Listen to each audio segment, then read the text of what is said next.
तो आपके अपने चैनल कपिल लेक्चर में आपको बहुत बहुत स्वागत है कि दोस्तों आज हम पढ़ाने जा रहे हैं आपके लिए क्लास 12 जो केमिस्ट्री में आपका इम्पोर्टेंट क्वेश्चन है जो 2023 बोर्ड एग्जाम में क्लास 12 के जो छात्र हैं वो 2023 बोर्ड एग्जाम देने वाले हैं उनके लिए बहुत ही इंपॉर्टेंट क्वेश्चन है ये।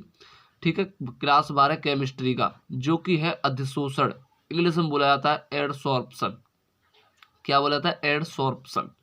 तो यहाँ पर जो आपका क्वेश्चन है व्हाट इज द एडसॉर्प्शन, जो कि एडसॉर्प्शन है आपका क्या है, यहाँ पर ये समझाने की प्रकृति चल रही है। ठीक है, तो इसके बारे में समझेंगे कि जो आपका ये अधिशोषण है, अधिशोषण मतलब इंग्लिश में एडसॉर्प्शन। तो पहले इसके बारे में थोड़ा सा समझ लेते हैं। ठीक है, उसके बाद में इसकी जो डेफिनेशन है, परिभाषा है, उसको समझेंगे। उसके बाद में कुछ एग्जाम्पल भी देखेंगे। जैसे यहाँ पर थोड़ा समझ सकते हैं आप कि यहाँ पर ये आपका अधिशोषण और दूसरा आता है आपका अवशोषण। अधिशोषण के बारे में समझाने के बाद अवशोषण को भी थोड़ा सा समझा दूंगा। ठीक है, उसके बाद में सबसे पहली जो बात आएगी, मान लीजिए सबसे पहली किसकी बात है, हम जैसे क्या पढ़ने जा रहे हैं, हम पढ़ने जा रहे हैं अधिशोषण। ठीक है, अधिशोषण। तो सबसे पहले किसके बारे में पढ़ेंगे? अधिशोषण के बारे में। क्या किसके बारे में? अधिशोषण। तो सबसे पहले मान लीजिए कोई मेरा पात्र ले लिया, ये क्या ले लिए? पात्र। ठीक है, कोई बर्तन मान लीजिए, पात्र, कुछ भी मान लीजिए। ठीक है, उसको मानने के बाद में क्या करेंगे आप? जैसे मान लीजिए इसके अंदर मैंने कोई मान लीजिए ठोस रख दिया। क्या है ये रख दिया मैंने? क्या? ठोस। यहां लिख देते हैं ठोस। आप चित्र बनाना चाहते हैं चित्र बना सकते हैं। ठीक है, तो मान लीजिए ये ठोस रख दिया मैंने।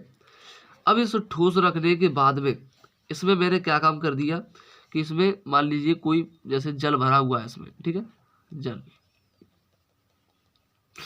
तो क्या होगा जब जल भरा हुआ है इसमें, तो इसमें जो क्या होगा, जैसे मान लीजिए किसी जो ठोस, मान लीजिए ठोस हो या द्रव हो, उसकी सतह पर किसी पदार्थ के अणुओं को, मान लीजिए ये ठोस है, ठोस हो या द्रव, ठीक है, ठोस भी रख सकते हैं द्रव भी, उसकी सतह पर किसी पदार्थ के जो अणु होंगे, किसी पदार्थ के अणुओं को आकर्षित कर जुड़ने की जो प्रक्रिया होती है वो दोस्तों क्या कहलाती है?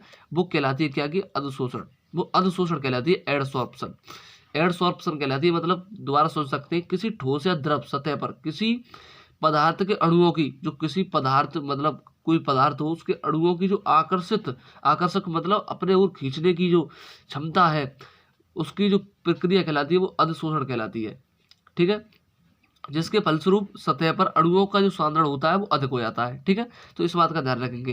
तो जैसे अधिशोषण क्या होगा, जैसे मान लीजिए इसमें कोई द्रव भरा हुआ है, मान लीजिए जल भरा हुआ है, तो उसमें क्या होगा कि जो छोटे छोटे मान लीजिए उसके जो अणु होंगे, अणु पदार्थ के जो अणु होंगे वो आकर्षित करेंगे, वो यहाँ पर जुड़ जाएंगे आकर के, ये ऐसे जैसे यहाँ पर बैठ जाएंगे आकर के इसकी सतह पर। ये ठोस है, इसकी सतह पर मान लीजिए ऐसे गोल गोल ये छोटे छोटे या मान लीजिए अणु, जैसे पदार्थ के जो अणु होंगे वो यहाँ पर आकर्षित हो जाएंगे। ये जो है जो ठोस है ये अपने को आकर्षित कर सकता है, और जो छोटे छोटे अणु है पदार्थ के, ये जो क्या होंगे दोस्तों, यहाँ पर जुड़ जाएंगे, यहाँ पर इसकी सतह पर जुड़ जाएंगे। तो ये जुड़ने की जो प्रक्रिया होती है वो क्या कहलाती है दोस्तों? वो ये अधिशोषण कहलाती है। ये जुड़ने की जो इसकी सतह पर जो छोटे छोटे अणुओं की जो जुड़ने की प्रक्रिया है वही अधिशोषण कहलाती है। और अवशोषण क्या कहलाता है? अवशोषण समझ लेते हैं थोड़ा सा। ठीक है, तो अवशोषण जो है आपका, जैसे मान लीजिए मैंने कोई ठोस ले लिया, यहाँ पर क्या है? ठोस। यहाँ में ठोस लिख दिया। ठीक है, कोई टेंशन नहीं है। जो दोस्तों क्लास 12 वाले जो छात्र हैं उनके लिए जो बोर्ड एग्जाम देंगे 2023, जो बोर्ड एग्जाम, तो 2023 बोर्ड एग्जाम देंगे उनके लिए समझ लीजिए बहुत ही इंपॉर्टेंट क्वेश्चन है। बहुत ही क्या है? इंपॉर्टेंट क्वेश्चन है। ठीक है, इस बात का ध्यान रखें। यह उसके बाद में अब समझेंगे क्या? अवशोषण। इंपॉर्टेंट क्वेश्चन है। अवशोषण का मतलब, अवशोषण क्या है? जैसे मान लीजिए मैं कुछ एग्जांपल भी समझा सकता हूँ इसके बारे में। जैसे अवशोषण है, मान लीजिए अवशोषण, इसको इंग्लिश में बोलेंगे एब्सॉर्प्शन। एब्सॉर्प्शन, ठीक है, इस बात का ध्यान रखें। अब यहाँ पर क्या था कि इसके जो पदार्थ के जो अणु थे, इसकी सतह पर ये छोटे छोटे पदार्थ के अणु चिपक रहे हैं। ये मान लीजिए बैठ रहे आकर के, इसके प्रकार कह सकते हैं कि बैठ रहे आकर के, ठीक है। जैसे पहले ये ठोस था, मैंने लाल कलर में ठोस ले लिया, कोई मैं ठोस लिख भी दिया बीच में, ठोस ले लिया। अब इस ठोस के जो सतह पर जो छोटे छोटे मान लीजिए पदार्थ के जो अणु बैठे हुए हैं, इस प्रकार से यहाँ पर आ सकते हैं। मान लीजिए ये भी एक ठोस ले लिया। अब यहाँ पर क्या होगा अवशोषण में, ये अवशोषण है, ये अधिशोषण है। अवशोषण में क्या होगा कि छोटे छोटे जो पदार्थ के अणु यहाँ पर इसकी सतह पर भी बैठेंगे आकर के, और दोस्तों इसके अंदर भी घुस जाएंगे। क्या करेंगे, इसके अंदर भी।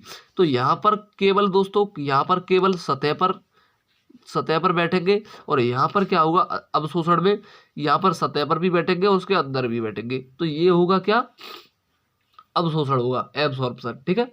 जैसे मान लीजिए क्या, जैसे मान लीजिए चौक ले ली, क्या ले ली मैंने, चौक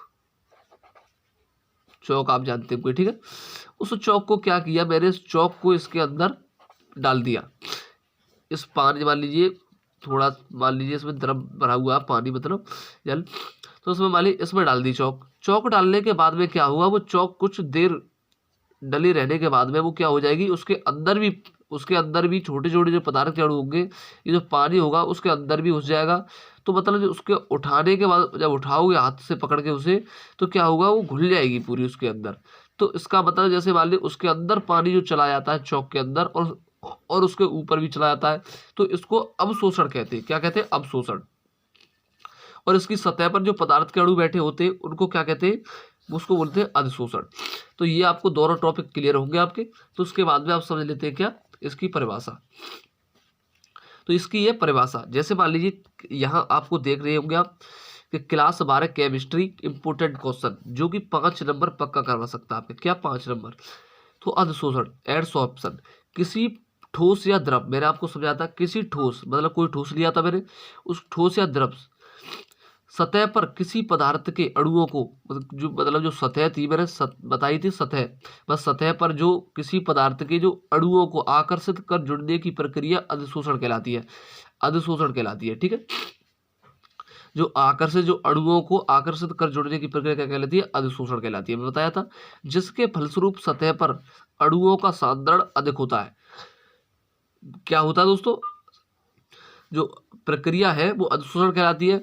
और जो जिसके फलस्वरूप सतह पर अणुओं का सांद्रण अधिक होता है, जो अणुओं का जो सांद्रण होता है, जैसे मान लीजिए अणुओं का जो सांद्रण होता है वो क्या होता है, अधिक होता है, ठीक है। तो इस बात का ध्यान रखेंगे। उसके बाद में क्या, जो इसके एग्जाम्पल देख लेंगे। एग्जाम्पल क्या है, मान लीजिए CO2 आपके, NH3 आपका, SO2 है, और Cl2, ये आपके क्या होंगे, 4 जो है आपके एग्जाम्पल होंगे, ठीक है। इनको आप देख सकते हैं, क्योंकि पेपर में आपको एग्जाम्पल भी पूछ लेता है, उदाहरण भी पूछ लेता है, ठीक है। उदाहरण भी पूछ लेता है, क्योंकि उदाहरण भी आपके इंपॉर्टेंट है। मान लीजिए 1-2 नंबर आपके बचवा ही देते हैं, ठीक है। तो दोस्तों वीडियो अच्छी लगी तो चैनल को सब्सक्राइब करें और वीडियो को लाइक जरूर करें, ठीक है दोस्तों, और अपने दोस्तों को बताएं। इस चैनल पर मान लीजिए आपके लिए, इस चैनल पर बिल्कुल फ्री तैयारी कराई जाती है। और दोस्तों इस चैनल पर इंपॉर्टेंट क्वेश्चनों की तैयारी मिलेगी, सबसे ज़्यादा तैयारी मिलेगी इंपॉर्टेंट क्वेश्चनों की मिलेगी, ठीक है। और जो आवश्यक सूचना है उसको सुन लीजिए सबसे पहले। जो आपकी दोस्तों क्लास 12 की जो इंपॉर्टेंट सूचना है, आवश्यक सूचना है, वो यहाँ देख सकते हैं। जैसे क्लास 12 की फुल तैयारी, जो आपकी फुल तैयारी मिलेगी किसकी दोस्तों, जो कि इंपॉर्टेंट क्वेश्चनों की मिलेगी, इंपॉर्टेंट क्वेश्चनों की फुल तैयारी मिलेगी। रुपया आपके 0, यहाँ देख सकते हैं, बिल्कुल फ्री। तीनों विषयों की तैयारी मिलेगी, physics chemistry, number 1 physics, number 2 chemistry, number 3 math, ठीक है। 90% से 100% आने की संभावना, मतलब जो क्वेश्चन बताए जाएंगे, इंपोर्टेंट जो क्वेश्चन बताए जाएंगे, वो 90% से 100% आने की संभावना होगी उन क्वेश्चनों की, ठीक है। और आप कॉन्टैक्ट नंबर भी देख सकते हैं, कॉन्टैक्ट नंबर 9410463513 आपका ये, और व्हाट्सअप नंबर भी यही है। और चैनल देख सकते हैं कपिल लेक्चरर, ठीक है। दोस्तों वीडियो अच्छी लगी तो लाइक करें, चैनल को सब्सक्राइब करें, ठीक है। मिलते हैं अगली वीडियो पर।